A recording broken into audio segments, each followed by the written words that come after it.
Okay, that was not expected.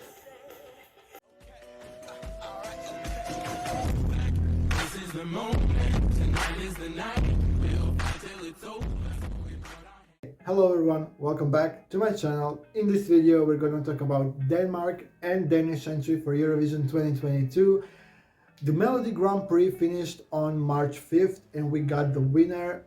The winner is Reddi with the song The Show.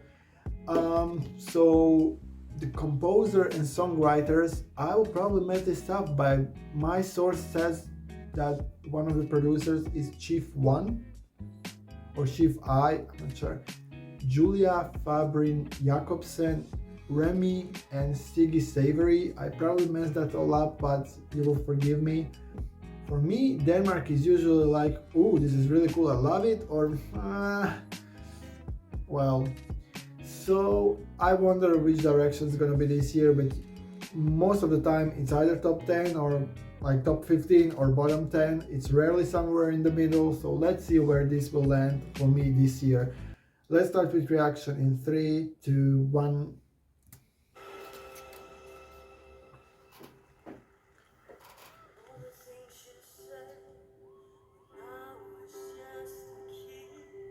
Piano ballads.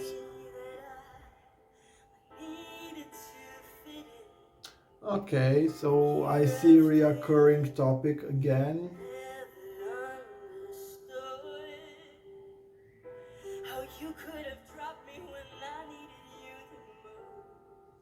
Very minimalistic stage. We have literally nothing going on except for the piano and one reflector on her. I'm into that. Competent vocalist.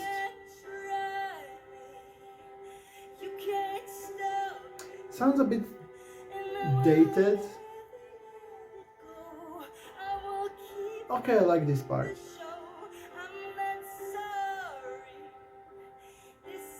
I'm into the melody, but performance, we need something to happen.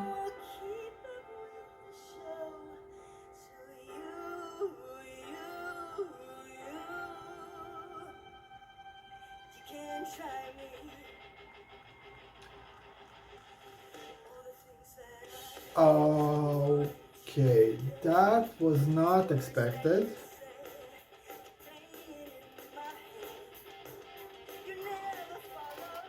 Okay, first I thought it's a single like performer artist, but then it's a band. And we have these huge stairs and we have these colors and pop rock entry, but it started like a ballad. I'm confused. I'm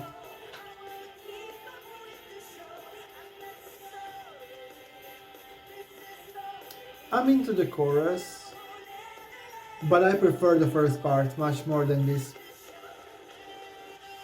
pop rock part because it's really 2000s pop rock music that I used to listen to as a child. Maybe that's the like idea, I don't know. It's easy to remember, okay? I'll give them that. It's catchy. I'm not sure how competitive it is with Finland and with San Marino. We'll see.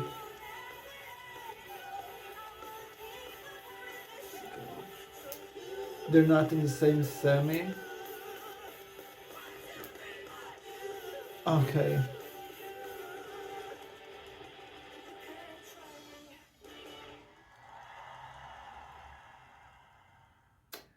Well, that was Denmark for Eurovision 2022.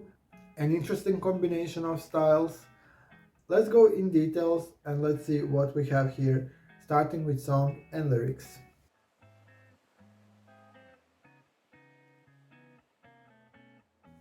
Okay, upon the second listening, preparing for this review, I kind of changed my mind about some things. So let's address the production first, because that's my biggest issue here. And that's like what bothers me the most, and it's the transition that doesn't exist. So we have this piano ballad, and then we have pop rock song, and the transition is like there. Nothing subtle, no movement, no nothing. It's just like bang, let's start. And I feel those are two different songs put in one. And I can't help myself but not to think like that, because they clash and they're totally not in sync with each other, at least for me. Now about the positives, I got into this pop rock part, even though it took me a while to realize what's happening and to just like keep my focus on that and why we don't have the piano part anymore. So that's maybe my thing, but you know what I mean. The chorus is really catchy, I like this, and the key change before the last chorus was really good, well done.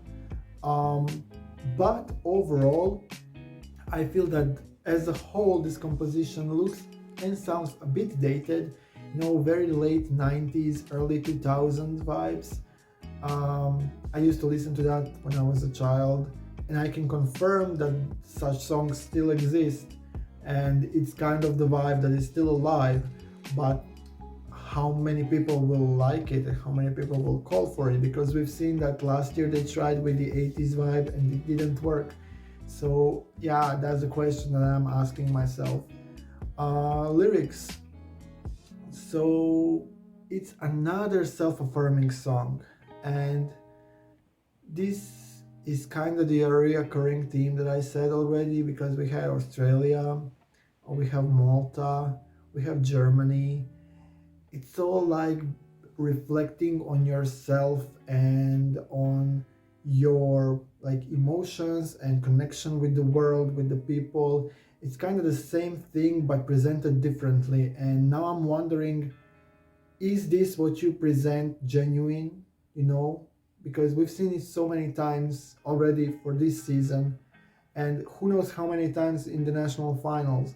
So I think it's a bit overused at this point already, but that's just maybe my thing.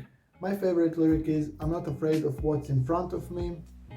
Okay, yeah, let's tackle on every challenge that is in front of us, not being afraid. That's kind of the message of the song itself. Let's talk about her vocals.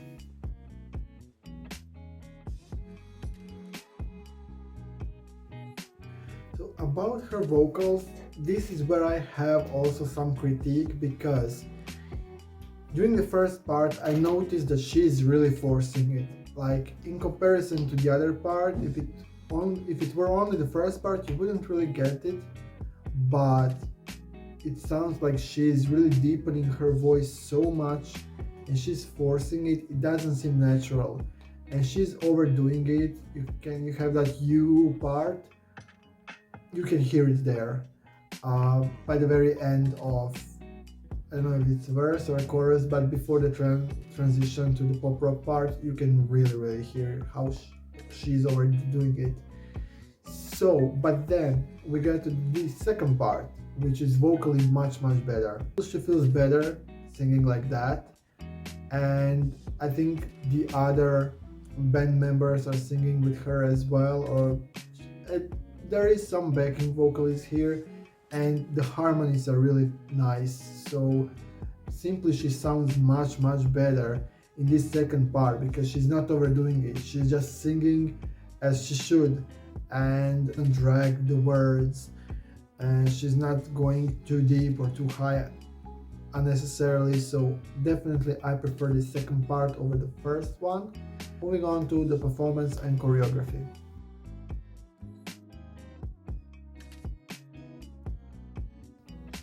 Okay, the first part, like this is all divided in the first and the second part. The first part, so it's too simple. We need more. Something must happen. If she plans on keeping this, she needs to change her vocal approach, but also like the performance, she's playing the piano, but nothing's happening for a whole full minute or so. She's just playing a piano with one reflector on her, and the camera is pretty much static. Nothing's really happening, no movement, no nothing. It doesn't really work. So people at that point will be like, oh well, you know, it's really hard to keep people engaged. So they need to think about that. The other part, very energetic, very fun, color color blocking in the background. It's, as I said, it's two songs put in one, and that really doesn't work. I suggest just do it pop rock from start to finish if you can. If you want to do a revamp or something, I would really suggest to get rid of this first part completely. Um, this performance is a bit static in a way that they are just playing their instruments and standing there. But do we really need her playing those instruments? Do we really need her playing a guitar that she's not playing? I feel if she would not play an instrument, she would have more freedom and more opportunity to do stuff. It could be more dynamic, she could move around, she can do stuff, but if she's playing a guitar, we just have that, them playing their instruments, and then we can, think about camera cuts and stage colors and stuff like that, but that can only lead you so far. I suggest she doesn't play anything, and then they can do stuff with it. Kind of connected with that staging and styling, so let's move further.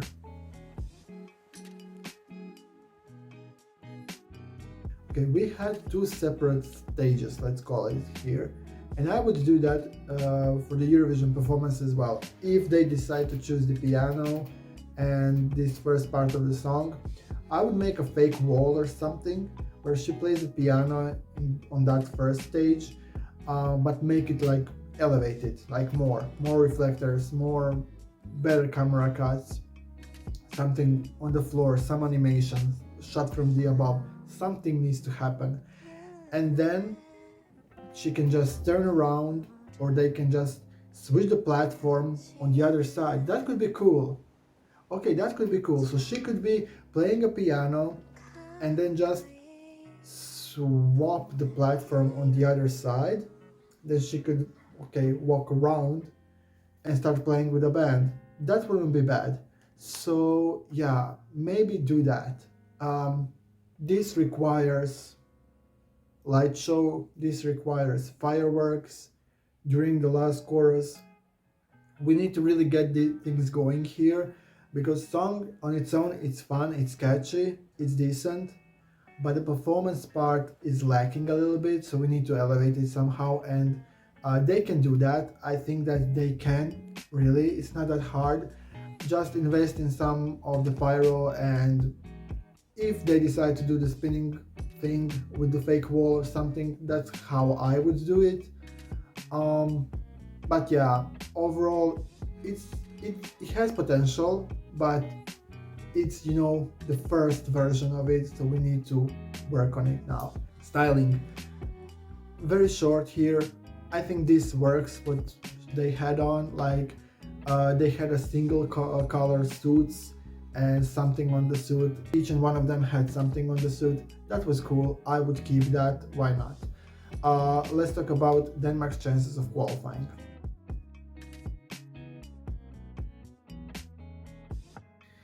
Okay, so now we know that Denmark is in the first semi-final, performing in the second half.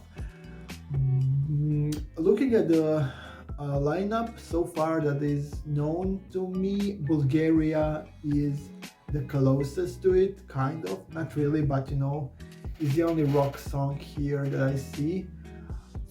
So yeah, there is not much competition in the semi-final for Denmark, which is good, because I feel if it were in the second semi-final with Finland and San Marino, it wouldn't be really good for them.